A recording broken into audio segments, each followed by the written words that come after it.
My stalker convinced my therapist they were me. 4 months. The voicemail from Dr. Patterson's office came at 11:47 p.m. on a Tuesday. I know the exact time because I was staring at my phone, unable to sleep for the third night in a row, when it lit up. Hi Sarah, this is Jennifer from Dr. Patterson's office. We need to discuss some concerning discrepancies with your account. Please call us first thing tomorrow morning. It's urgent. My stomach dropped. I'd been seeing Dr. Patterson for 6 months, religiously attending every Thursday at 2 p.m. to work through my anxiety and the mess Maya had left behind when she finally moved out. Well, when I finally got the locks changed and her stuff thrown on the lawn, but that's another story. I called at exactly 9 a.m. when they opened. Sarah-chan? Jennifer's voice was cautious, almost suspicious. We need you to come in today. Can you be here by 10? Is everything okay? Is it my insurance? We'll discuss it when you arrive. Please bring photo identification and your insurance cards. The 30-minute wait in Dr. Patterson's office felt like hours. When she finally walked in, her usual warm smile was replaced by something I'd never seen before, confusion mixed with what looked like fear. Sarah, she began, settling into her chair but keeping more distance than usual. I need to ask you some very direct questions, and I need you to be completely honest with me. Of course. What's wrong? When was your last appointment with me? I blinked. Last Thursday. October 15th. We talked about my progress with the breathing exercises and how I was finally sleeping through the night again. Dr. Patterson's face went white. She opened a file folder, and I could see pages and pages of notes, far more than 6 months of weekly sessions should have produced. Sarah, according to my records, your last appointment was yesterday. Monday, October 19th. At 4 p.m. That's impossible. I was in my molecular biology seminar until 6 p.m. yesterday. Professor Williams takes attendance, I can prove it. She pulled out a thick stack of session notes. These are from your appointments over the past 4 months. According to these notes, you've been coming twice a week. You've discussed very specific things. Intimate details about your childhood, your relationship with your parents, your fears about. She trailed off, scanning the pages. About being trapped in small spaces. About your terror of drowning. About the recurring nightmare where you're buried alive. My blood ran cold. Those weren't my fears. I was claustrophobic, sure, but drowning? Burial? Those nightmares belonged to someone else entirely. Someone who used to wake me up screaming about suffocating in dirt. Someone who couldn't even take baths because being submerged in water sent her into panic attacks. Maya. Dr. Patterson, I said slowly, my voice barely steady, I think someone has been impersonating me. She set down the files. That's what I was afraid of. Sarah, whoever has been coming to these sessions knows incredibly personal details about your life. Things that would be nearly impossible for a stranger to know. They know about your parents' divorce, your sister's eating disorder, your first panic attack in Professor Johnson's class. All things Maya would know. All things my ex-roommate had witnessed firsthand or overheard during my actual phone sessions with Dr. Patterson when I thought she wasn't listening. We need to call the police, Dr. Patterson continued. This is identity theft. Insurance fraud. And Sarah? Her voice dropped to almost a whisper. Whoever this person is, they're very, very angry with you. What do you mean, angry with me? I asked, though part of me already knew I didn't want the answer. Dr. Patterson hesitated, then pulled out a specific set of notes from October 12th, 3 days after my real last session. The person claiming to be you has spent considerable time discussing fantasies of revenge. Very detailed, very specific scenarios involving someone they call the real Sarah. She read directly from her notes, and I watched her professional composure crack with each word. That pathetic bitch thinks she can just erase me from her life. Change the locks like I never existed. But I know everything about her now. Every weakness, every trigger, every way to break her down piece by piece. The room started spinning. She said that? In here? While pretending to be me? There's more. Dr. Patterson flipped through pages with shaking hands. Detailed plans about using your insurance information for other things. Your social security number. She mentioned having copies of your birth certificate, your passport application, even your medical records from when you had that emergency room visit last year. The panic attack at 3 a.m. when I thought I was having a heart attack. Maya had driven me to the hospital, held my hand in the waiting room, promised she'd always be there for me. I'd been so grateful that I'd added her as an emergency contact on all my forms. She's been building a complete identity profile, I whispered. How long has she been planning this? Based on these sessions, at least since July. But Sarah, there's something else. Dr. Patterson's voice dropped even lower. She's been asking very specific questions about therapeutic techniques. How to manipulate someone's fears, how to trigger anxiety responses, how to make someone question their own sanity.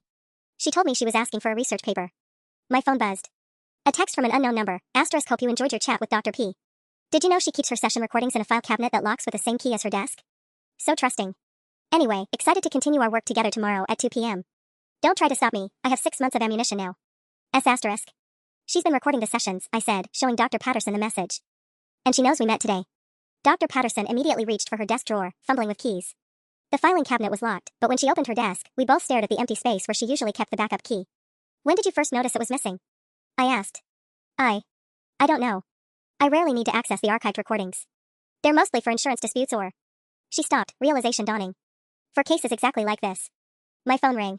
Maya's number, which I'd blocked months ago but somehow was coming through anyway. Dr. Patterson nodded, and I answered on speaker.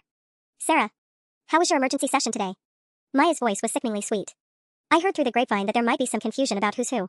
Don't worry, I cleared everything up with Jennifer. Told her you've been having episodes again. Really concerning ones.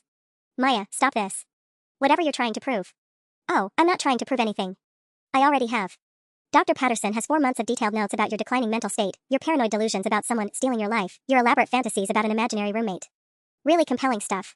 The line went quiet except for Maya's breathing. Then, see you Thursday at 2 p.m., Sarah. Try not to have any more episodes before then. She hung up, leaving Dr. Patterson and me staring at each other across a desk that suddenly felt like a chasm. The next morning, I found 17 missed calls from numbers I didn't recognize and a voicemail from my bank's fraud department. Ms. Chen, this is Marcus from Wells Fargo Security. We've detected unusual activity on your account. Please call us immediately at 1-800-869-3557. Reference case number WF2847291. My hand shook as I dialed. Marcus answered on the second ring, his voice professionally concerned but distant. Ms. Chen, we need to verify some recent transactions. On October 18th, there was a $347 payment to Pacific Medical Billing. October 15th, $180 to Westside Pharmacy. October 12th, another $295 to Pacific Medical Billing. The concerning part is these payments were made from a device registered to an IP address in Riverside, about 40 miles from your usual location. My throat went dry.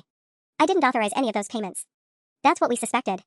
Ms. Chen, someone has been systematically using your insurance information to rack up medical bills, then paying them from your account to avoid detection. It's sophisticated. Most fraud cases involve someone trying to avoid payment altogether. This person is actually covering their tracks by ensuring the bills get paid. I sank into my kitchen chair, staring at the stack of mail I'd been too anxious to open for the past week. How much total? Over the past 4 months? $2,847. But that's just what we flagged. There could be more. After hanging up, I finally opened my mail.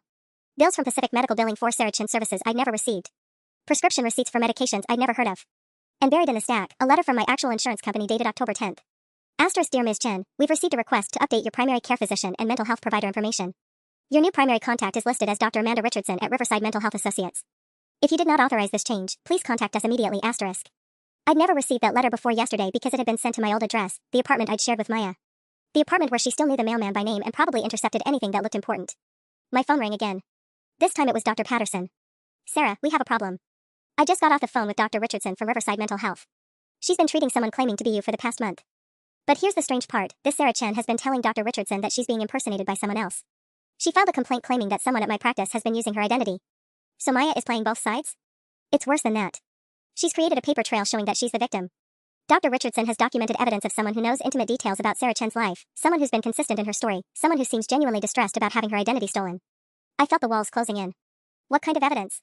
Medical records, Sarah. Somehow she obtained your childhood medical files, your vaccination records, even the hospital report from your appendectomy when you were 16. Dr. Richardson has no reason to doubt her patient's identity. But don't I have the same records? Can't we prove? That's just it. When I went to pull your file this morning to document everything for the police report, half of your intake paperwork was missing. The copies of your driver's license, your insurance cards, your emergency contact forms, gone. Like someone took only what they needed while leaving enough behind to avoid immediate detection. I walked to my bedroom and opened the small fireproof safe where I kept all my important documents. My passport was there, my birth certificate, social security card, but my backup driver's license was gone. The extra insurance cards I printed were gone. Even the copy of my lease agreement had vanished. Maya had been in my room. Recently. Dr. Patterson, I said slowly, I think she still has a key. I hung up with Dr. Patterson and immediately called my landlord, but it went straight to voicemail. Of course. Gary never answered his phone unless rent was late. That's when I remembered the spare key. When Maya moved in 18 months ago, I'd given her one of my 2 keys and told her about the emergency spare I kept in a magnetic box under the fake rock by the back door. Standard roommate stuff. But when I changed the locks after she left, I'd only been thinking about the key she'd handed back to me, the one she'd thrown at my feet while screaming about what an ungrateful bitch I was. I'd completely forgotten about the spare. I ran outside in my pajamas, not caring that Mrs. Henderson was probably watching through her kitchen window. The fake rock was exactly where I'd left it, but when I pried it open, my stomach dropped. Empty. Maya had been coming and going from my apartment for months. Back inside, I started noticing things. The milk in my fridge that I could have sworn was nearly empty yesterday was now half full. My anxiety medication bottle had 23 pills instead of the 21 I counted Tuesday night. I'd been tracking them obsessively since my panic attacks got worse. The stack of mail on my counter was arranged differently, more neatly than I ever would have left it. She hadn't just been stealing my identity. She'd been living pieces of my life. My phone buzzed with a text from my sister Emma, *K, Maya stopped by my work yesterday asking about you. Said she was worried because you haven't been returning her calls? Are you two fighting again? Maya knew where Emma worked because I'd met Emma for lunch there dozens of times. But the fact that she was contacting my family. I called Emma immediately. Oh good, you're alive, Emma said when she picked up. Maya seemed really concerned. She said you've been acting strange lately, missing appointments, saying weird things about people following you. Emma, listen to me very carefully. Maya and I haven't spoken in 4 months. If she contacts you again, do not give her any information about me. Nothing. Sarah, what's going on? She knew about Dad's gallbladder surgery and Mom's new job. She even asked how my pottery classes were going. Why would she know all that if you two weren't talking? Because Maya had been reading my text messages. Somehow. Emma, I need you to think. When Maya came to see you, did she ask about anything specific? Well, she asked if you'd mentioned feeling paranoid lately. And she wanted to know if you'd said anything about therapy, or if you'd mentioned changing doctors. Oh, and she asked for your new address. You didn't give it to her, right? Emma's silence stretched too long. Emma? She said you'd asked her to pick up some of your old stuff, but you'd forgotten to text her the new address. She seemed so normal, Sarah. Like old times. I felt like I was drowning. What did you tell her? Just the address. But she already knew the apartment complex name, so I figured you must have told her. Sarah, you're scaring me. What's really going on? After I hung up, I walked through my apartment with new eyes. The bathroom window that I always kept locked was unlocked. The books on my nightstand were in a slightly different order. My laptop, which I always left closed, was open just a crack. I powered it up and checked my browser history. Someone had been Googling how to access someone's text messages remotely and keylogger software installation and identity theft prosecution requirements California. But the most chilling search was from 2 days ago. How long does it take to have someone committed involuntarily in California?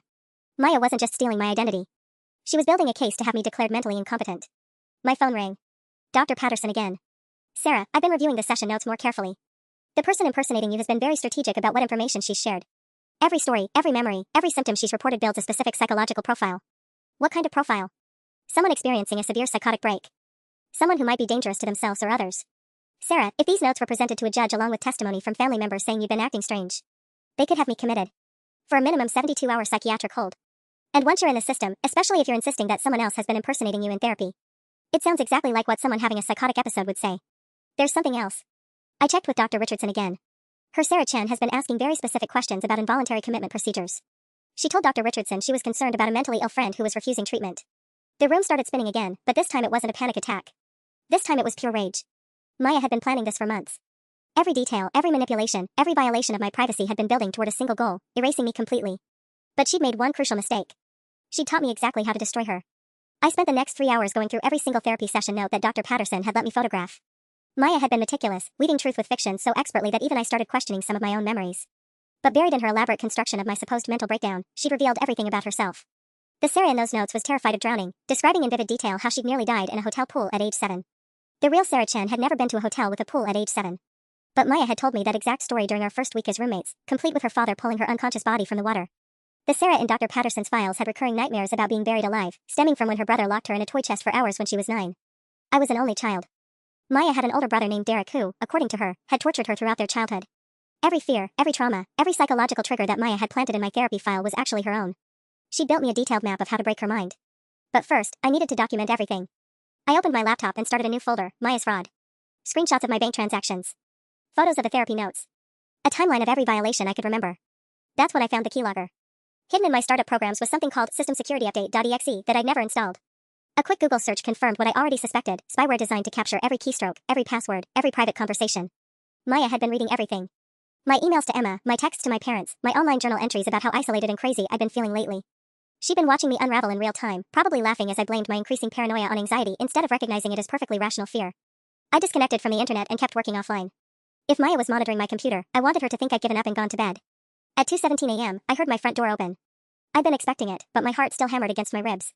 From my bedroom, I could hear familiar footsteps moving through my living room, the soft sound of papers being shuffled, the quiet beep of my laptop being opened. Maya was checking up on her research. I grabbed my phone and started the voice recorder app I'd downloaded earlier. Then I crept to my bedroom door and listened. Stupid bitch, Maya muttered, her voice barely audible. Thinks she's so smart, calling Dr. Patterson. Like anyone's going to believe the crazy girl over the one with 4 months of documented evidence. I heard her typing on my laptop keyboard, probably checking my browser history to see what I discovered. Then a pause, followed by a low laugh. Oh, Sarah. You really thought deleting your internet history would hide anything from me? I've been 3 steps ahead of you this entire time. More typing. Then the sound of papers being moved around, probably the documents I'd left strategically scattered on my coffee table, copies of bank statements and therapy notes, made to look like I'd been frantically trying to piece together what was happening. Perfect, Maya said, and I could hear her phone camera clicking. More evidence of paranoid behavior. Dr. Richardson is going to love these photos of your conspiracy wall. That's when I realized Maya wasn't just documenting my breakdown, she was actively creating evidence to support it. Every photo she took of my apartment in disarray, every screenshot of my frantic Google searches, every recorded conversation where I sounded desperate and unhinged was going directly to Dr. Richardson to build the case for my involuntary commitment. But Maya had no idea I was recording everything she said. After 43 minutes, I heard her close my laptop and move toward the door. She paused in my hallway, probably listening to see if I was awake, then left as quietly as she'd entered. I waited another 30 minutes before emerging from my bedroom. Everything looked exactly as I'd left it, except for one small detail. The business card for Dr. Richardson that I'd planted on my coffee table was gone. Maya had taken the bait. The next morning, I called Dr. Richardson's office. Hi, this is Sarah Chen. I'd like to schedule an appointment with Dr. Richardson as soon as possible. I'm having some concerning symptoms that I think need immediate attention. The receptionist at Dr. Richardson's office sounded surprised when I called. Oh, Miss Chen. We weren't expecting to hear from you directly. Well, the other MS. Chen said you might try to contact us, but that we should refer you to crisis intervention services instead. My grip tightened on the phone. I'm sorry, what other Miss Chen? The patient we've been treating for the past month? She warned us that someone might call pretending to be her, possibly someone experiencing a severe psychiatric episode. She was very concerned about this person's well-being. Maya had poisoned this well too. I can prove I'm the real Sarah Chen. I have my driver's license, my insurance cards, my social security number. Ma'am, I'm going to need to stop you there. Dr. Richardson has specific instructions about this situation. If someone claiming to be Sarah Chen contacts our office, we're supposed to connect them with a county mental health crisis team. The line went dead before I could respond. I stared at my phone, feeling the walls close in even further. Maya hadn't just stolen my identity, she'd systematically cut off every avenue for me to reclaim it. Every therapist who might help me now had documentation that I was either an imposter or delusional. That's when I remembered Dr. Patricia Vance. Dr. Vance had been my therapist during my junior year of college, after my parents' messy divorce sent me into a tailspin. I'd only seen her for 4 months, but she'd helped me develop coping strategies that I still used. More importantly, she'd known me before Maya ever entered my life. I found her number in my old university contact list and dialed before I could lose my nerve. Sarah Chen. Dr. Vance's warm voice immediately calmed my racing heart. What a wonderful surprise. It's been, 6 years? Dr. Vance, I need your help. Something very serious is happening, and I don't know who else to trust. I spent the next hour explaining everything, Maya's impersonation, the stolen therapy sessions, the financial fraud, the break-ins. Dr. Vance listened without interruption, occasionally asking clarifying questions that reminded me why I trusted her so completely in college. Sarah, she said finally, what you're describing is one of the most sophisticated identity theft cases I've ever heard of. But I believe you, because the person I'm talking to right now is consistent with the young woman I treated 6 years ago. Your speech patterns, your way of processing anxiety, even your tendency to apologize when you're not at fault, it's all exactly as I remember. Relief flooded through me so intensely I started crying. However, Dr. Vance continued, we need to be very strategic about how we handle this. If Maya has convinced other professionals that you're the imposter, simply telling your side of the story won't be enough. We need irrefutable evidence. I have recordings of her breaking into my apartment. Bank records showing the fraudulent transactions. The therapy notes where she accidentally reveals her own traumas instead of mine. That's a good start, but Maya will claim the recordings are fabricated and that the therapy notes represent her delusional thinking. We need something that proves definitively that she's not you. Dr. Vance paused, and I could almost hear her thinking. Sarah, do you still have the scar on your left wrist from when you fell off your bike at age 12? You mentioned it during our sessions because you were self-conscious about people noticing it. I looked down at the thin white line that had been there for so long I barely remembered it existed. Yes, it's still here. Perfect. And Maya wouldn't know about it because you always wore long sleeves or bracelets to hide it, even in college. It's not mentioned in any medical records because it never required professional treatment. How does that help? Because, Sarah, we're going to set a trap that Maya won't be able to resist walking into. Dr. Vance's plan was elegant in its simplicity. She would call Dr. Patterson and request a consultation about a former patient who was experiencing identity theft. During that consultation, she'd mention my distinctive scar and suggest that the real Sarah Chen could be identified by this physical marker that wouldn't appear in any medical records Maya could have accessed. The key, Dr. Vance explained, is that Maya has been so thorough in her impersonation, she won't be able to resist the challenge. Her narcissism won't allow her to back down when someone questions her authenticity. Within 2 hours of Dr. Vance making the call, my phone rang. Maya's number again. Sarah, sweetheart, Maya's voice dripped with false concern. I heard that someone's been spreading rumors about a scar on your wrist. Dr. Patterson called to verify some details, and honestly, I'm worried that whoever's been impersonating you is getting more creative with their lies. I kept my voice steady. What scar? Exactly. There is no scar. But this imposter apparently told some therapist that the real Sarah would have a scar on her left wrist from a childhood accident. It's almost funny how desperate they're getting. Maya's confidence was breathtaking. She was so convinced of her own story that she just confirmed she had no knowledge of my most identifying physical characteristic. Maya, why would you even know about this conversation between Dr. Patterson and another therapist? A pause. Because Dr. Patterson called to verify details with me, obviously. As your current patient, she wanted to make sure this other therapist wasn't being fed false information by the imposter. But I thought Dr. Patterson was confused about who was who. Another pause, longer this time. Well, obviously we cleared all that up. The important thing is that we're building a strong case to protect you from this identity theft situation. Speaking of which, I think it's time we involve the authorities more formally. My blood chilled. What do you mean? I've been documenting everything, the impersonation attempts, the erratic behavior patterns, the way this person has been trying to access your medical records. I think we have enough evidence now to pursue criminal charges. She was going to try to have me arrested for impersonating myself. Maya, don't you think we should wait until... Sarah, I know this is scary, but we can't let this person destroy your life any longer. I've already scheduled an appointment with Detective Rodriguez at the Westfield Police Station for tomorrow at 10 a.m. He specializes in identity theft cases. After she hung up, I immediately called Dr. Vance back. She took the bait, I reported. But now she's trying to have me arrested. She claims she has an appointment with a Detective Rodriguez tomorrow morning. Perfect. That gives us less than 18 hours to set the real trap. Sarah, I need you to do something that's going to feel very risky, but it's the only way to catch her in an undeniable lie. My stomach nodded. What kind of risky? You're going to show up to that police station tomorrow at 9:45 a.m. Maya will arrive at 10 a.m. expecting to file a report against some mysterious imposter. Instead, she'll walk into a room where the imposter she's been describing is sitting right there, very much real, with documentation that proves her identity. But what if the police believe her instead of me? She has months of evidence. Sarah, she has months of fraudulent evidence that we can now systematically dismantle. More importantly, she's about to commit a felony in front of a police detective by filing a false report while using your stolen identity. Dr. Vance's voice grew more serious. But there's something else we need to discuss. Maya's behavior patterns suggest she's not going to simply give up when confronted. People who go to these lengths to control someone else's life don't usually accept defeat gracefully. What are you saying? I'm saying that tomorrow, when Maya realizes her entire elaborate scheme is crumbling, she's going to escalate. We need to be prepared for her to become dangerous. The word dangerous hung in the air like a threat. I thought about Maya's key to my apartment, her knowledge of my daily schedule, her months of planning and preparation. Dr. Vance, what if she doesn't show up tomorrow? What if she realizes it's a trap? Then we'll know she's moved to her backup plan. And Sarah? Dr. Vance's voice dropped to barely above a whisper. I think we both know what that backup plan involves. That night, I couldn't sleep. Every creak of the building, every car door slamming outside made me jump. At 3:17 a.m., I gave up and started going through Maya's old belongings, the stuff she'd left behind that I'd shoved into a box in my closet, meaning to throw it away but never quite getting around to it. Buried under her collection of philosophy textbooks and organic tea samples, I found something that made my blood freeze, a leather-bound journal I'd never seen before. The first entry was dated March 3rd, 2 weeks before Maya had even responded to my Craigslist ad for a roommate. Asterisk found the perfect target today. Sarah Chan, 28, graduate student in molecular biology at UC Riverside. Posted on 3 different roommate sites, all with slightly different information. Sloppy digital footprint, uses the same password for everything, her cat's name plus her birth year, how original. Lives alone in a 2-bedroom apartment she can barely afford. Recent breakup based on her pathetic Facebook posts. This is going to be easier than I thought. Asterisk. My hand shook as I flipped through page after page of meticulous planning. Maya had researched me for weeks before we ever met. She knew my class schedule, my work history, my family members' names and addresses. She'd even found photos from my high school yearbook and studied them to learn how to mimic my mannerisms. Asterisk March 15th, met Sarah today for coffee to interview for the roommate position. She's even more vulnerable than her online presence suggested. Anxiety issues, daddy problems, desperate for connection. Mentioned her therapy appointments 3 times in 30 minutes, perfect entry point. She actually thanked me for wanting to live with her. This is going to be like taking candy from a baby. Asterisk. Asterisk April 2nd, moved in today. Sarah helped carry my boxes and made dinner to celebrate. Found her document folder while she was in the shower. Photographed everything, birth certificate, passport application, insurance cards, even her childhood medical records. She keeps everything in one place like a considerate little victim. Asterisk. Asterisk April 18th, Sarah had a panic attack at 2 a.m. Drove her to the hospital and got myself listed as emergency contact on all her forms. She was so grateful she cried. Sometimes I almost feel bad about how trusting she is. Almost. Asterisk. The entries became more detailed and disturbing as the months progressed.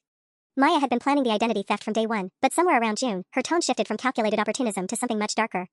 Asterisk June 22nd, Sarah got promoted to head TA for Professor Williams' class. She was so excited, bouncing around the apartment like a fucking golden retriever. Makes me sick how everything just falls into her lap. Good grades, stable family, bright future, she has no idea how lucky she is. Time to change that. Asterisk. Asterisk July 9th, installed keylogger on Sarah's laptop while she was at her study group. Also made copies of her apartment keys. She'll never notice, too busy being grateful that someone actually wants to be her friend. God, she's pathetic.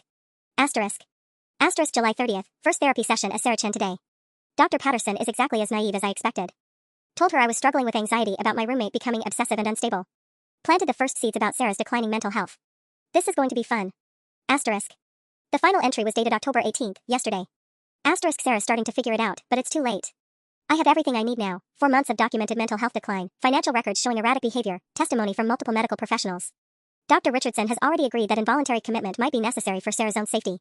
Once she's locked up in a psychiatric facility, I can finish transferring everything to my name. Her student loans, her research position, her entire life.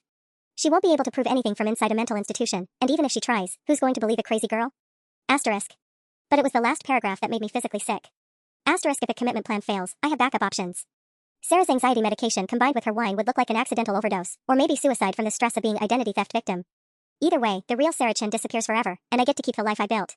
She should be honored that someone wants her boring existence badly enough to perfect it. Asterisk. I dropped the journal like it was on fire. Maya wasn't just planning to steal my identity, she was planning to erase me completely. And she'd been methodical enough to create what would look like plausible explanations for my disappearance. My phone buzzed. A text from an unknown number, asterisk hope you're getting enough sleep before tomorrow's big day. You'll need all your energy for what's coming. Sweet dreams, Sarah. The real Sarah asterisk. She knew I'd found the journal. Which meant she was still watching me, somehow.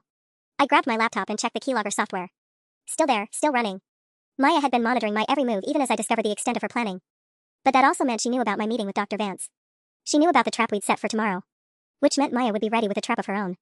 At 6:23 a.m., my apartment building's fire alarm started shrieking. I jolted awake to the sound of emergency sirens and Mrs. Henderson from next door pounding on my wall. Fire. Everyone out. There's smoke coming from the basement. I threw on clothes and grabbed my purse, joining the stream of residents evacuating down the stairwell. The acrid smell of electrical fire filled the building, and I could see actual smoke curling up from the lower floors. Outside on the sidewalk, Fire Captain Morrison was directing residents away from the building while his crew investigated. I stood shivering in the October morning air, watching my neighbors cluster together in their pajamas and robes, when I noticed something that made my stomach drop. Maya was standing across the street, fully dressed, calmly watching the chaos. She wasn't panicked like everyone else. She looked satisfied. Our eyes met through the crowd, and she smiled. That same predatory smile I'd seen 1,000 times when she'd won an argument or proven a point. She raised her phone and took a photo of me standing there in my hastily thrown-on clothes, looking disheveled and scared. More documentation for my supposed mental breakdown. Captain Morrison's voice cut through my racing thoughts. Folks, we've got the situation under control. Looks like someone tampered with the electrical panel in the basement storage area. Probably happened sometime early this morning. Building's safe now, but we'll need to keep the power off for a few more hours while we complete our investigation. Tampered with the electrical panel. Maya had forced me out of my apartment, away from my computer and all the evidence I'd been gathering, right before our confrontation at the police station. I walked over to Captain Morrison. Excuse me, do you have any idea who might have access to the basement? Well, tenants aren't supposed to be down there, but the locks on these older buildings aren't exactly Fort Knox. Why? I think someone might have done this intentionally. He studied my face with a practiced eye of someone who'd seen his share of paranoid residents. Ma'am, do you have any specific evidence of sabotage? I glanced across the street. Maya was gone.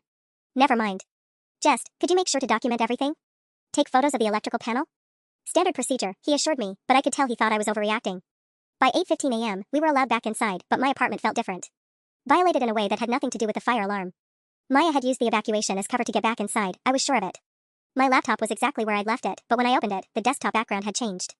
Instead of my usual photo of campus, there was a picture I'd never seen before, me, apparently asleep in my own bed, taken from someone standing in my bedroom doorway. The timestamp showed 4:47 a.m. 3 hours ago. Maya had been in my room while I was sleeping. She'd stood over my bed and photographed me without my knowledge, just hours before forcing me out of the building with a fake emergency. I checked the photo's metadata. It had been uploaded to a cloud storage account I'd never created, under the name Sarah_surveillance_evidence. When I tried to access the account, it required a password I didn't know. Maya was building a digital stalker file, using my own name. My hands shaking, I called Dr. Vance. Sarah, are you alright? You sound terrified. She was in my apartment. She photographed me sleeping. And she caused a fire in my building to force me out so I couldn't. Slow down. Take a breath. What fire? I explained about the electrical tampering, Maya's convenient presence across the street, the changed laptop background. Dr. Vance was quiet for a long moment. Sarah, this confirms what I suspected yesterday. Maya isn't just stealing your identity, she's escalating to active stalking and harassment. The fact that she's documenting your private moments suggests she's building towards something more serious. The police meeting is in less than 2 hours. What if she doesn't show up? What if she's already moved to her backup plan? Then we make sure Detective Rodriguez understands that you're not just a victim of identity theft, you're a victim of systematic stalking by someone who has complete access to your life. Dr. Vance paused. Sarah, I want you to pack a bag. After this meeting, regardless of how it goes, you're not going back to that apartment alone. At 9:42 a.m., I walked into the Westfield police station with a manila folder containing copies of Maya's journal, the therapy session notes, bank fraud evidence, and printouts of every text and call from unknown numbers. My hands were steady, but my heart felt like it was trying to escape my chest. Detective Rodriguez was younger than I'd expected, with tired eyes that suggested he'd seen too many cases like mine. He listened patiently as I explained the situation, occasionally taking notes. Ms. Chen, these are serious allegations. Identity theft, fraud, breaking and entering, stalking. If what you're telling me is accurate, we're looking at multiple felonies. Detective, the woman who's been impersonating me is supposed to be here at 10 a.m. to file a report against me. She thinks she's going to have me arrested for impersonating myself. He glanced at the clock, 9:58 a.m. Well, we're about to find out exactly how deep this goes. At exactly 10 a.m., Maya walked through the police station doors. She looked perfect. That's the first thing that hit me, Maya had styled her hair exactly like mine, down to the side part I'd been wearing since college. She wore my favorite navy blazer, the one that had gone missing from my closet 3 weeks ago, paired with shoes identical to ones I owned. Even her makeup matched my usual routine. She was dressed as me, better than I was dressed as myself. Detective Rodriguez gestured for her to take a seat. Maya's eyes swept the room with practiced confidence until they landed on me sitting in the corner chair. For just a split second, I saw genuine shock flicker across her face. I'm sorry, she said, turning back to Detective Rodriguez with a confused smile. I think there might be some mistake. That woman sitting over there is exactly who I came here to report. Ms. Chen, Detective Rodriguez said carefully, or should I say, one of you, could you state your full name and date of birth for the record? Maya didn't hesitate. Sarah Marie Chen, born March 15, 1995. Social Security number 542-88-7739. I'm here to file a report against this woman who has been impersonating me for months. She rattled off my information without a single error, then reached into her purse and pulled out a driver's license, insurance cards, even a birth certificate. All with my name, all appearing completely legitimate. Detective Rodriguez, I said, my voice steadier than I felt, ask her about the scar on her left wrist. Maya's confident expression faltered for just a moment. What scar? The real Sarah Chen has a distinctive scar on her left wrist from a bicycle accident at age 12. It's thin, about 2 inches long, just below her wrist bone. Detective Rodriguez looked between us. Ma'am, could you show me your left wrist? Maya extended her arm without hesitation. Her wrist was perfectly smooth, unmarked. As you can see, Detective, this is just another lie this woman has invented to support her delusion. I rolled up my sleeve and showed my wrist. The thin white line was clearly visible, exactly as I described. That could be self-inflicted, Maya said quickly. Someone desperate enough to steal an identity might go to extreme lengths to create false evidence. Ms. Chen, Detective Rodriguez said, addressing Maya, this scar was mentioned in therapy records from 6 years ago, long before the alleged identity theft began. How do you explain that? Maya's composure cracked slightly. What therapy records from 6 years ago? The records from Dr. Patricia Vance at UC Riverside Student Counseling. Records that document the real Sarah Chen's distinctive scar, along with other identifying details. That's impossible. I've never heard of Dr. Vance. Detective Rodriguez opened a file folder. According to Dr. Vance, she treated the real Sarah Chen for 4 months in 2018. She has detailed session notes, including a specific mention of Sarah's self-consciousness about her wrist scar. Maya's face went pale. Someone must have falsified those records. This woman has been planning this identity theft for years. Ma'am, I need you to stop talking for a moment. Detective Rodriguez's voice had grown firm. Because we've also been in contact with your landlord, Gary Hoffman. He confirmed that the real Sarah Chen, the one with the scar, has been living in apartment 4B for 18 months. He also mentioned that her former roommate, Maya Williams, had been causing problems before being asked to leave. The name hit Maya like a physical blow. Her carefully constructed facade began crumbling in real time. Maya Williams was reported missing by her family in Phoenix 6 months ago, Detective Rodriguez continued. They filed a missing person report when she stopped responding to calls and emails. Her last known address was apartment 4B at Sarah Chen's residence. Maya's breathing became shallow. That's not. Ms. Williams, I'm placing you under arrest for identity theft, fraud, and stalking. You have the right to remain silent. As the handcuffs clicked into place, Maya's eyes met mine one final time. The mask had completely fallen away now, revealing something raw and desperate underneath. This isn't over, Sarah, she whispered as Detective Rodriguez led her toward the door. You have no idea what I'm capable of. 3 days after Maya's arrest, I thought the nightmare was finally over. I'd moved in temporarily with my sister Emma, changed all my passwords, and even started sleeping through the night again. Detective Rodriguez assured me that Maya was being held without bail due to flight risk, and that the charges against her were solid. I should have known it was too easy. The first sign something was wrong came Tuesday morning when Emma's neighbor, Mrs. Patel, knocked on our door at 7:30 a.m. Emma, dear, I wanted to let you know that your friend came by again last night around 2 a.m. She seemed upset when no one answered the door, but I saw her writing something down before she left. Emma and I exchanged glances. What friend? The one who looks like your sister. She's been here 3 times now since Sunday. I assumed you knew. My blood went cold. Mrs. Patel, Maya Williams has been in jail since Friday. Are you sure it was the same person? Mrs. Patel's face scrunched in confusion. Well, it certainly looked like her. Same height, same hair. But now that you mention it, something did seem different about her walk. More confident, maybe? Emma grabbed my arm. Sarah, Maya couldn't have been released without us knowing, right? Detective Rodriguez said he'd call immediately if anything changed with her case. I was already dialing his number. It went straight to voicemail. The second call went to the main police station. After being transferred 3 times, I finally reached someone who could access Maya's case file. Ma'am, I show Maya Williams was released on Monday at 4:17 p.m. Her bail was posted by a family member. That's impossible. Detective Rodriguez said she was being held without bail. Let me check. Okay, I see the issue. There was a hearing Monday morning. Her attorney argued that Ms. Williams has significant family ties in the area and posed no flight risk. Judge Morrison granted bail at $50,000, which was immediately posted by. There was a pause. That's strange. The bail was posted by someone named Derek Williams, but the payment came from an account belonging to Sarah Chen. My legs nearly gave out. What account? According to this, a Wells Fargo checking account in the name of Sarah Marie Chen. Account number ending in 7392. That was my old account, the one I closed 2 months ago when Maya's financial fraud first started. Somehow, she'd managed to reopen it. Officer, Maya Williams has been using my identity to commit fraud. She shouldn't have access to any accounts in my name. Ma'am, you'll need to speak with Detective Rodriguez about that. But according to our records, the bail payment was legitimate and the charges against Ms. Williams have been, let me see here, significantly reduced. Reduced how? Looks like the identity theft charges were dropped due to insufficient evidence. She's only facing 1 count of trespassing now. I hung up and immediately called my bank. After 20 minutes on hold and multiple transfers, I reached a supervisor named Patricia who confirmed my worst fears. Ms. Chen, your account 4857 to 7392 shows significant activity over the past week. The account was reopened on October 20th using your social security number and a notarized request form. I didn't reopen that account. I closed it specifically because someone was using it fraudulently. I understand your concern, but our records show the reopening request was submitted in person at our Riverside branch. The person provided 2 forms of photo identification and knew all your security questions. What security questions? Patricia hesitated. Your mother's maiden name, the name of your first pet, and the street you grew up on. Information Maya had gathered during our months as roommates. Information I'd probably mentioned casually in conversation, never imagining it would be used against me. Ms. Chen, there's something else. The account shows a $50,000 wire transfer on Monday morning, followed immediately by a payment to Westfield County bail bonds. But here's what's concerning, the wire transfer originated from an account at Desert Sun Credit Union in Phoenix, Arizona. Phoenix. Where Maya's family lived. Patricia, I need that account frozen immediately. And I need records of every transaction. I can freeze the account, but Ms. Chen, there's a problem. The person who reopened this account also filed a fraud report claiming that someone had been making unauthorized charges for months. They requested all transaction records going back to January, and they specifically mentioned concerns about identity theft. Maya had flipped the script again. While sitting in jail, she'd somehow convinced my bank that she was the victim and I was the thief. After I hung up, Emma found me sitting on her kitchen floor, staring at my phone in disbelief. Sarah, talk to me. What's happening?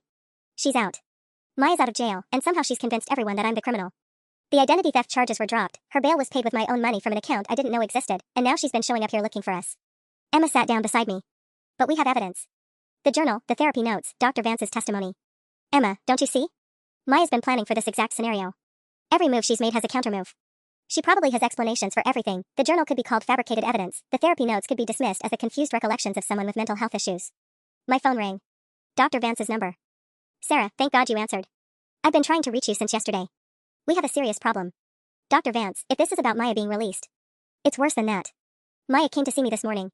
She had an appointment scheduled under your name, and she walked into my office with a court order requiring me to turn over all my session notes from your college treatment. On what grounds? Mental competency evaluation. According to the court order, you're being evaluated for potential involuntary commitment, and Maya Williams has been appointed as your temporary medical advocate because she's your closest family equivalent relationship. The room started spinning. How is that legal? Sarah, the court order looks completely legitimate.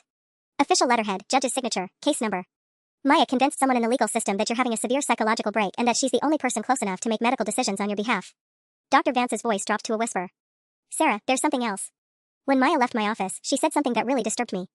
She said, "Don't worry, Dr. Vance. Sarah won't be bothering anyone much longer. I'm going to take very good care of her. She's coming after me. I think she's moving to her final plan. Sarah, you need to disappear. Right now. Don't go back to your apartment, don't follow any predictable patterns. Maya has spent months learning every detail of your life, she'll know exactly where to find you." I looked at Emma, who had been listening to my side of the conversation with growing horror. Dr. Vance, if Maya has me committed, how long before anyone realizes what's really happening? In the state of California, an involuntary psychiatric hold can last 72 hours without review.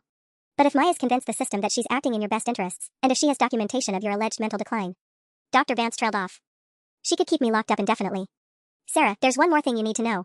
Maya asked me very specific questions about the layout of my office building, the security procedures, and whether I keep patient files on-site or in off-site storage. You think she's going to steal your files too? I think Maya is planning to erase every piece of evidence that the real Sarah Chin ever existed. That evening, Emma and I were holed up in a motel 20 miles outside the city when my phone buzzed with a text from my mother. Sarah, honey, your friend Maya stopped by the house today.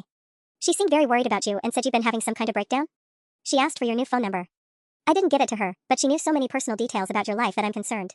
Please call me *. She's contacting my family now, I told Emma, showing her the message. Maya's poisoning every relationship I have. Emma was pacing the small motel room. How did she even know where Mom and Dad live? You haven't lived at home in years. She researched me for weeks before we ever met, remember? She probably knows more about our family than I do. I scrolled through the contacts on my phone. Emma, I need you to call everyone. Mom, Dad, your friends from work, even our cousins. Tell them Maya Williams is not to be trusted and under no circumstances should they give her any information about where we are. But it was already too late. My phone rang at 11:43 p.m. An unknown number with a local area code. Hello, Sarah. Maya's voice was calm, almost cheerful. I hope you're enjoying your little vacation at the Sunrise Motor Lodge. Room 237, right? I have to say, the view of the parking lot from your window is really quite charming. I ran to the window and peered through the curtains. Maya was standing next to a silver Honda Civic I'd never seen before, waving at me with her phone pressed to her ear. Emma, I whispered urgently, we need to leave. Right now. Sarah, don't hang up, Maya continued. I think it's time we had a real conversation. Face to face. Just the two of us. Maya, I have nothing to say to you. The police know what you've done. Do they? Because Detective Rodriguez seemed very concerned when I showed him the medical evaluation Dr. Richardson completed. According to her assessment, you've been experiencing paranoid delusions, identity confusion, and increasingly erratic behavior. Very sad, really. Emma was already throwing our things into bags, but I couldn't look away from the window. Maya hadn't moved from beside the car. The best part, Maya continued, is that Dr. Richardson's evaluation is completely legitimate. I really have been seeing her for months, describing in vivid detail my concerns about a mentally ill friend who's been obsessing over me. Every session has been documented, every symptom carefully recorded. Maya, what do you want from me? I want you to come downstairs, Sarah. Get in my car. We're going to take a little drive, and we're going to sort this whole mess out once and for all. I'm not going anywhere with you. See, that's where you're wrong. Maya's voice hardened. Because I'm not just Maya Williams anymore. According to the legal documents I filed yesterday, I'm Maya Chen. Your sister. Your next of kin. Your legally appointed guardian while you're undergoing psychiatric evaluation. My legs nearly collapsed. That's impossible. 18 months of identity theft gives you access to a lot of official documents, Sarah. Birth certificates can be modified, family records can be updated, legal relationships can be adjusted. I've been very thorough.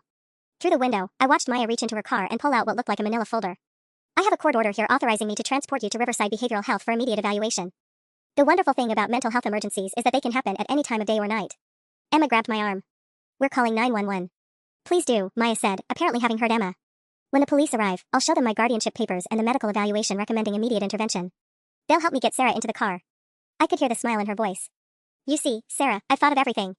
Every possible escape route, every potential ally, every legal loophole. I've been living your life for months, and I've gotten very good at it. Much better than you ever were. Maya, this is insane. People know where we are. Dr. Vance, Detective Rodriguez. Dr. Vance received a very official-looking cease and desist order this morning, requiring her to stop interfering with your psychiatric care. And Detective Rodriguez? Well, he's been reassigned to a different case. Something about a conflict of interest in your file. The parking lot security light illuminated Maya's face as she looked directly up at our window. Even from this distance, I could see her expression of absolute triumph. You have 5 minutes to come downstairs voluntarily, Sarah. After that, I call for emergency psychiatric transport. Either way, you're coming with me tonight. Where? I whispered. Home, Sarah. We're going home. I hung up and immediately dialed 911, but Maya was right. When the police arrived 12 minutes later, she was ready with a thick folder of official-looking documents. Officer Martinez looked exhausted as he reviewed Maya's paperwork under the parking lot lights. Ma'am, according to these court orders, Ms. Williams here has legal authority to transport you for psychiatric evaluation. Officer, she's been impersonating me for months. She's stolen my identity, my bank accounts. Sarah, please don't make this harder than it needs to be, Maya interrupted, her voice perfectly calibrated to sound concerned rather than threatening. I know you're scared, but Dr. Richardson is waiting for us at the facility. She's been very worried about your recent episodes. Officer Martinez studied the documents again. Ms. Chen, I understand this is distressing, but these appear to be legitimate court orders. The guardianship was granted yesterday based on medical testimony from 2 licensed psychiatrists. 2 psychiatrists I've never met. Maya pulled out another document. Officer, as you can see from Dr. Patterson's notes, Sarah has been exhibiting paranoid ideation for months. She believes people are impersonating her, stealing from her, even breaking into her apartment. Classic persecution complex. I watched Officer Martinez's expression shift from confusion to sympathy, but the sympathy was directed at Maya, not me. Ma'am, he said gently, addressing me like I was a cornered animal, Ms. Williams just wants to get you the help you need. The facility is only 20 minutes away, and you can call anyone you want once you're there. Emma stepped forward. Officer, I'm Sarah's sister. I can vouch for her mental state. She's not having a breakdown, she's being systematically harassed by this woman. Maya smiled sadly. Emma, I understand you want to protect Sarah, but according to the medical evaluation, involving family members at this stage could actually worsen her condition. Dr. Richardson specifically recommended limiting contact with people who might reinforce her delusions. That's convenient, Emma snapped. Officer Martinez, Maya continued, I have Dr. Richardson on standby if you need to verify any of this information. She's waiting at Riverside Behavioral Health and can confirm that Sarah missed her mandatory evaluation appointment this morning. What appointment? I demanded. Maya showed Officer Martinez another document. Court-ordered psychiatric evaluation, scheduled for 9 a.m. today. When Sarah failed to appear, Dr. Richardson issued a recommendation for immediate transport. I stared at the paper. It looked completely official, complete with case numbers and judicial stamps. Maya had somehow created an entire legal framework around my supposed mental illness. Officer, please just call Detective Rodriguez. He knows the real situation. Officer Martinez reached for his radio, but Maya quickly interjected. Detective Rodriguez had to recuse himself due to a personal relationship with Sarah. Officer, you can verify this with his supervisor if needed, but we're dealing with time-sensitive medical situation here. As if on cue, Maya's phone rang. She answered it on speaker. Maya? This is Dr. Richardson. Is everything all right? I've been waiting here for over an hour. Dr. Richardson, we're with Officer Martinez right now. Sarah is experiencing significant agitation and paranoia. She's refusing voluntary transport. Officer Martinez, this is Dr. Amanda Richardson, licensed psychiatrist at Riverside Behavioral Health. I've been treating Sarah Chen for several weeks, and her condition has deteriorated rapidly. She's exhibiting textbook symptoms of acute paranoid psychosis with identity confusion. I strongly recommend immediate evaluation. Officer Martinez looked between Maya and me, his decision clearly made. Ma'am, I'm sorry, but I need you to go with Ms. Williams. This is for your own safety. Emma, I whispered as Maya approached with what looked like medical restraints, call Dr. Vance. Tell her they're taking me to Riverside Behavioral Health. Maya overheard. Sarah, Dr. Vance has already been contacted. She agreed that hospitalization is the appropriate next step. It was a lie, it had to be. But as Officer Martinez gently guided me toward Maya's car, I realized that the truth didn't matter anymore. Maya had constructed such an elaborate false reality that even the police couldn't distinguish between her version and mine. Don't worry, Maya whispered as she opened the passenger door, this will all be over soon. The drive to Riverside Behavioral Health took exactly 18 minutes. I know because I counted every second on the dashboard clock, watching the numbers change while Maya hummed softly to herself, a habit I remembered from our early days as roommates, back when I thought her quirks were endearing rather than terrifying. You know what the beautiful thing about all this is, Sarah? Maya said as we pulled into the hospital parking garage. Even if you somehow convince the doctors that I'm lying, it won't matter. I've created such a comprehensive paper trail that undoing it would take months, maybe years. She parked in a spot marked patient transport only and turned off the engine. In the dim garage lighting, her face looked almost ethereal, like she was glowing with satisfaction. While you're locked up in here, I'll be living in your apartment, finishing your graduate program, maybe even applying for that research position with Professor Williams. Did you know he sent you an email about it yesterday? Very exciting opportunity. My stomach clenched. You've been reading my emails from jail? Oh, Sarah. I wasn't in jail long enough for my phone to die. Amazing what you can accomplish with mobile banking and a few well-timed calls to the right people. Maya checked her reflection in the rearview mirror, smoothing down hair that was styled exactly like mine. Derek was very helpful with the bail money, once I explained how his dear sister Maya was being victimized by an unstable roommate. Derek thinks you're in Phoenix. Your family filed a missing person report. Maya's laugh was sharp. My family thinks I'm Sarah Chen now. I've been calling them regularly, updating them on my new life in California, my graduate studies, my wonderful progress in therapy. They're so proud of their daughter Sarah's achievements. The implications hit me like ice water. You've been impersonating me to your own family? Former family, Maya corrected. Maya Williams had a very troubled relationship with her parents. Lots of disappointment, lots of unmet expectations. But Sarah Chen? Sarah has a bright future ahead of her. She got out of the car and walked around to my door. Through the passenger window, I could see the entrance to Riverside Behavioral Health, a modern building that looked more like a corporate office than a psychiatric facility. Normal people were walking in and out, probably visiting family members or attending therapy appointments. None of them would believe that the calm, professional woman opening my car door was about to commit me under false pretenses. Maya, I said as she guided me toward the entrance, what happens when they realize I'm not actually mentally ill? But you are, Sarah. Think about it objectively. You've been experiencing severe paranoia for months.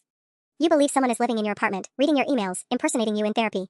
You've created elaborate conspiracy theories about identity theft and document forgery. You've even convinced yourself that your former roommate has somehow taken over your entire life. We stopped at the automatic doors, and Maya turned to face me directly.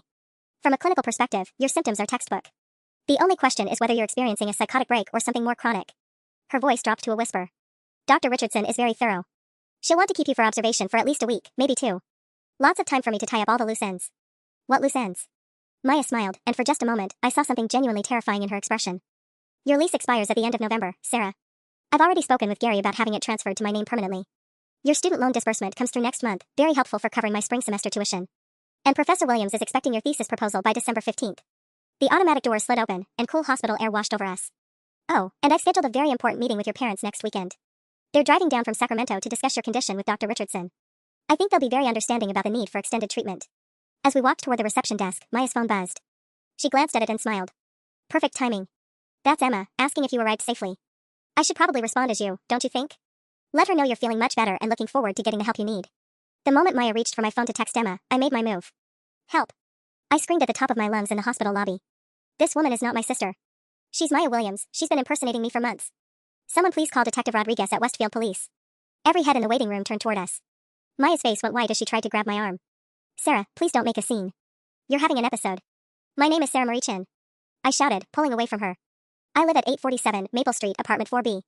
This woman's real name is Maya Williams, and she's supposed to be in jail for identity theft. A security guard approached us cautiously. Ladies, I need you both to calm down. Sir, I said, forcing my voice to steady, please call the police. Check the arrest records for Maya Williams from last Friday. She was charged with impersonating me, and somehow she got released on bail using my own bank account. Maya tried to maintain her composure. Officer, as I explained to the police earlier, Sarah has been experiencing severe paranoid delusions. She believes. Then test us, I interrupted. Ask us both questions only the real Sarah Chen would know. My childhood address, my parents' anniversary date, the name of my first grade teacher. The security guard looked uncertain, but pulled out his radio. Dispatch, I need you to run a check on Maya Williams, arrested Friday on identity theft charges. While we waited, I kept talking, loud enough for everyone in the lobby to hear. Maya Williams lived with me for 14 months. She stole my insurance information, impersonated me in therapy sessions with Dr. Patterson, and used my identity to get psychiatric treatment from Dr. Richardson here. Ma'am, the security guard said to Maya, dispatch confirms Maya Williams was arrested Friday and released on bail Monday. They're sending a unit. Maya's mask finally cracked completely. This is ridiculous. I have court orders. I have guardianship papers. Forged documents, I said. Maya, you made one crucial mistake. You convinced Dr. Richardson that I was the imposter, but you never met Dr. Patricia Vance. She's been my therapist before, and she documented the scar on my wrist 6 years ago. I rolled up my sleeve again, showing the thin white line to the security guard. Maya doesn't have the scar because she's not me. Dr. Vance is probably on her way here right now. As if summoned, Dr. Vance walked through the hospital entrance, followed by Detective Rodriguez and Officer Martinez. There she is, Dr. Vance called out, pointing directly at me. That's my former patient, the real Sarah Chen. Detective Rodriguez approached Maya with handcuffs already in his hands. Maya Williams, you're under arrest for violation of bail conditions, fraud, and filing false police reports. This is insane. Maya shrieked as the handcuffs clicked into place. I'm Sarah Chen. I have proof. I have documentation. Documentation you forged, Detective Rodriguez said grimly. We've been investigating your bail release, Ms. Williams. Turns out your brother Derek never posted bail for you. Someone used Ms. Chen's stolen bank information to make it look like a family member helped you. Dr. Richardson appeared from behind the reception desk, looking mortified. Detective Rodriguez, I need to speak with you privately. I've been reviewing my session notes with Sarah Chen, and there are some very disturbing inconsistencies I should have caught earlier. As Maya was led away, she turned back to me one final time. The confident, predatory expression was gone, replaced by something broken and desperate. You don't understand, she called out. I made your life better. I was better at being you than you were. Maya, I said quietly, you were never me. You were just someone so unhappy with your own life that you tried to steal mine. 3 months later, Maya Williams was sentenced to 4 years in prison for identity theft, fraud, stalking, and violation of bail conditions. Dr. Richardson voluntarily surrendered her license pending investigation. I got my life back, piece by piece, my bank accounts, my apartment, my academic standing, even my peace of mind. But the most satisfying moment came when I received a letter from Maya's actual family in Phoenix, thanking me for helping them locate their missing daughter. They'd been worried sick about Maya for months, having no idea she'd been impersonating me while telling them she was living a successful life in California. Maya thought she could erase me and become me.